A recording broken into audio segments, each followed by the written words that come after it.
Hi, everybody. Welcome to the January 5th, 2018 edition of Colorado Inside Out Postgame, a special web-exclusive production here on Channel 12. I'm Dominic Dezzutti. Let's get started.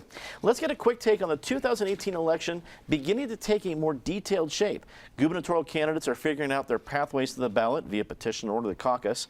Meanwhile, an anti-fracking measure has been proposed addressing the proximity of gas developments and businesses or occupied spaces. Patty Cahoon from Westward, a lot of things to choose from here, but we've been talking about the governor's race for a long time. Now it's getting serious. We have an early primary in June, which means the parties get organized, I guess, probably in March or at least maybe a little later than that. What do we think is going to happen? Well, the first caucuses are March 6th, so on Monday, January 8th, you've got to decide if you want to participate, whether you're Democrat or Republican, you've got to declare. So you've got the option in Colorado to go through the arcane caucus system that no one ever seems to understand, where you get delegates, then the delegates go to the county caucuses, and then they go to the state caucuses, and you can get on the ballot that way. Or you can get a little over 10,000 signatures to get on the primary ballot, or you can do both, which is what Jared Polis has chosen to do, which is interesting. He's hedging his bets. Partly it's to, I think, raise his profile in other parts of the state. He's opening an office in Grand Junction this weekend. He kicked off his petition signing efforts yesterday. So he is going to be out there and everywhere that he can be to solidify. Well, he's already got a solid, what I would say 25% probably, but to see how much he can expand that. Donna Lynn is going the petition route because you can, if you've got some money, you can go out and get signatures without having to glad hand at the caucuses. But a lot of the others haven't said which direction they're going. But we still have really large fields in both the Democratic and Republican parties, and it's going to be wild all the way till June. David Kopel from the Independence Institute and DU Law School. Is there an advantage for any of the big name candidates in either party to go through the traditional caucus route? I mean, it's usually kind of an insider thing. It can be gamed kind of a little bit. Does anyone, from your point of view, does it look like they should go that route because of how they can work it? Sure, there's a huge advantage if you can prevail in the caucuses, because you're building the network of people who hopefully are going to be your campaign volunteers, or at least enthusiastic promoters of you within their own social circles. So it's a great chance to build up the grassroots early on. And it's also a sign of potential success in the general election that you can garner that kind of grassroots support. I mean, that's one of the reasons. If we only had primaries, Hillary Clinton would have won the Democratic Party nomination in 2008. And it was because Obama far out organized her in the caucuses that he was able to get over the top. And that was a sign of the really strong organization he would then bring into the general election. I think there's two war on science issues that can affect the election. One is yet another anti-fracking thing. If I were the chairman of the Republican Party, I'd say, great, I hope this is on the ballot, because this will bring out voters, including in some of those swing districts where maybe, with the general trend against Republicans, which is typical in an off year for a presidency. This might bring out enough pro-oil and gas, pro-economic, pro-science voters to help us retain some seats in the state legislature. And on the other side, Jeff Sessions' war on science, where he says marijuana is nearly as bad as heroin, which is absurd, puts some of the Republicans, gubernatorial candidates, in a tough situation, because now I think voters are going to say it's more important that we have a governor who's going to continue like John Hickenlooper did to say, well, I was against it, but now that the people have done it, I'm going to be a vigorous defender of our constitutional amendment on marijuana. Tancredo obviously has extremely high credibility on that when he actually supported the amendment. Some of the others might be able to get in the Hickenlooper space, but others like, Victor Mitchell, who say they're against it and they continue to be against it, I think that makes them much less viable as a general election candidate. Eric Sonderman, political analyst.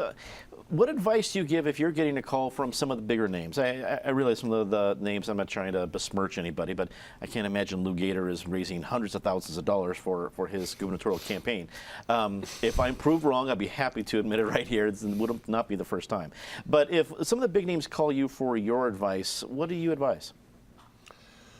What I advise is first you got to get on the ballot and you got to figure out how to get there. You can't play if you're not there. Patty used the word about our caucus system of, what was your word, arcane. I'd add a couple of my own. Archaic, anachronistic. And it was arcane, archaic, anachronistic 20 years ago, and it hasn't gotten better with a further age. Yet some candidates are going to choose to do it, and as you asked David, for very tactical and strategic reasons. I think for Tom Tancredo on the Republican side, first of all, he sees enough other candidates avoiding that process, so those delegates have to vote for somebody. Secondly, he probably still has to heal a few wounds, not that many, but a few wounds from some real mainstream Republicans that he blew up their nominee 8 years ago in Dan Mays and ran as American constitutional candidate. So this proves his party bona fides if he goes through that caucus and convention system. On the Democratic side, I think Kerry Kennedy is making sort of a similar calculation that she wants to be the candidate of the party regulars, of all the old-time party constituencies. You have to keep in mind, Dominic, those conventions are so unpredictable, they're so wild. Think back 2 years ago at the Republican convention, everyone expected Tim Neville, very conservative Tim Neville, to be the lead candidate in the Republican primary for that U.S. Senate seat, the Bennett Senate seat. He didn't even get his 30%. And out of nowhere, some county commissioner out of Colorado Springs that no one had ever heard of, Darrell Glenn, ignites, gives a fiery speech, and walks away with the chips. So the risk of these caucuses is immense. Most of these candidates have announced whether they're doing it, as Jared Polis, whether they're covering their bets, as Donna Lynn and some others, and probably Walker Stapleton, where they're completely avoiding the process. Everyone's going to have to make that decision here very shortly. Final point, as was pointed out to me yesterday in a conversation with a regular viewer of this show, remain nameless, but one of the smarter political observers around and practitioners these days, we're looking potentially at a race where if you buy the conventional wisdom, and conventional wisdom is often wrong, that Polis is the front runner on the Democratic side and Tancredo on the Republican side, you have a scenario for the first time in Colorado memory where each party has really gone to their extreme poles, if that's the way it comes, and that there's a whole vast central ground of voters who are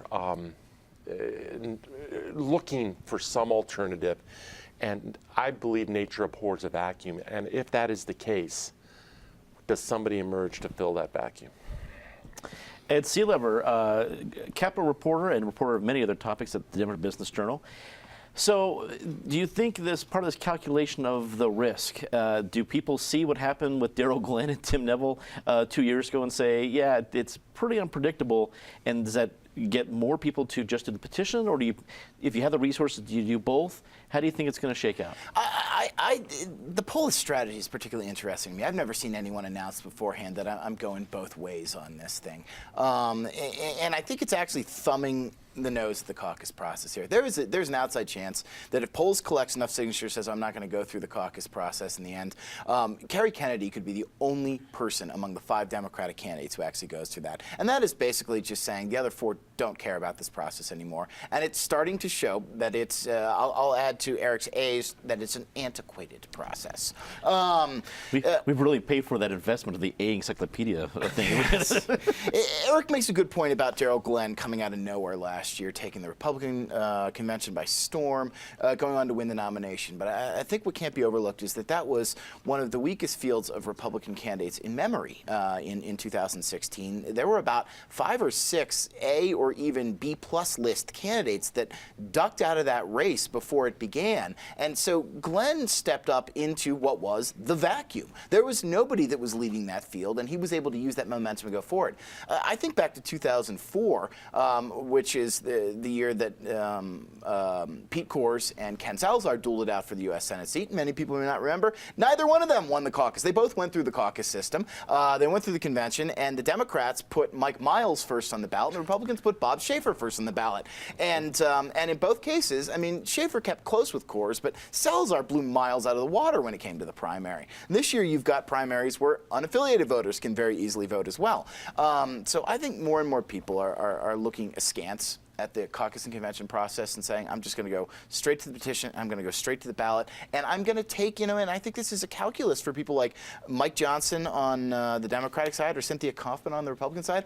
I'm going to skip taking my message to the party faithful at the convention, and I'm going to take it to independent voters while they're trying to win over the party faithful, because I can now get them to vote for me in the primary. And so I still don't know what's going to come out of it. I just, Eric's got a good point. I just don't picture that Polis Tancredo race quite yet, but this just shows how much in confusion, how much just in chaos we are. It's 5 months out from the primary, and frankly, it's a little fun to watch.